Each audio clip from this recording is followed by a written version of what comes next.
حامدا و مصلی اما بعد۔ محترم سامعین و ناظرین، ہمارے یہاں حفاظ رمضان المبارک میں تراویح کے ختم قرآن میں آخری تراویح کی پہلی رکعت میں سورۃ الناس پڑھتے ہیں اور آخری رکعت میں یعنی 20ویں رکعت میں سورہ بقرہ کا پہلا رکوع۔ کیا ایسا کرنا ٹھیک ہے یا نہیں؟ بعض احباب نے پوچھا ہے۔ علماء کا جواب اس بارے میں اس سلسلے میں یہ ہے کہ ایسا کرنا درست ہے، بلکہ حدیث پاک کی روح سے افضل ہے۔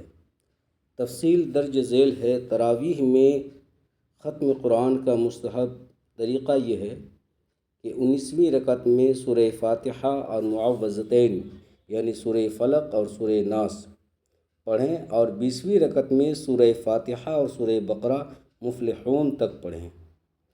حدیث پاک میں ہے، زرارہ بن اوفا رضی اللہ تعالی عنہ بیان کرتے ہیں کہ نبی کریم صلی اللہ علیہ وسلم سے سوال کیا گیا کون سا عمل افضل ہے؟ نبی اکرم صلی اللہ علیہ وسلم نے فرمایا رک کر روانہ ہو جانا۔ صحابہ نے عرض کیا یا رسول اللہ صلی اللہ علیہ وسلم رک کر روانہ ہو جانے سے کیا مراد ہے؟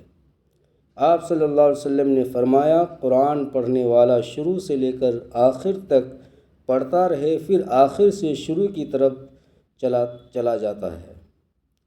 جب بھی وہ رکتا ہے تو پھر شروع کر دیتا ہے، یعنی قرآن ختم کرتا ہے اور پھر شروع کر دیتا ہے۔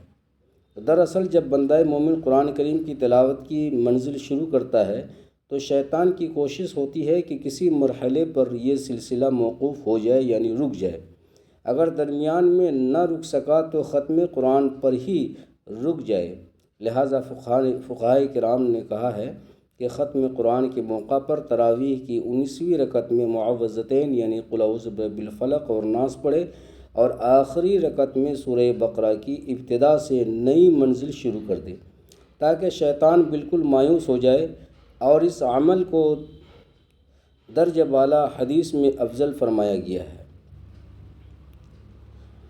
جو نماز میں قرآن ختم کرے، پہلی رکعت میں معوذتین سے فارغ ہو کر رکوع کرے، پھر دوسری رکعت میں سورہ فاتحہ اور سورہ بقرہ سے کچھ پڑھے، کیونکہ نبی کریم صلی اللہ علیہ وسلم نے فرمایا لوگوں میں سے بہتر ختم کو قرآن کرنے والا افتتاح کرنے والا ہے۔ یعنی قرآن جب بھی وہ ختم کرتا ہے تو ختم کرنے کے بعد وہیں پر وہ نہیں رکتا ہے، بلکہ سورہ فاتحہ اور سورہ بقرہ شروع کرنے کے بعد ہی اسے وہ قرآن کو بند کرتا ہے۔ تو یہ اچھا طریقہ ہے، اس میں شیطان کا مقصد پورا نہیں ہو پاتا ہے۔ لہٰذا قرآن کریم ہم جب بھی ختم کریں تو ہم اس طریقے سے قرآن کو ختم کریں۔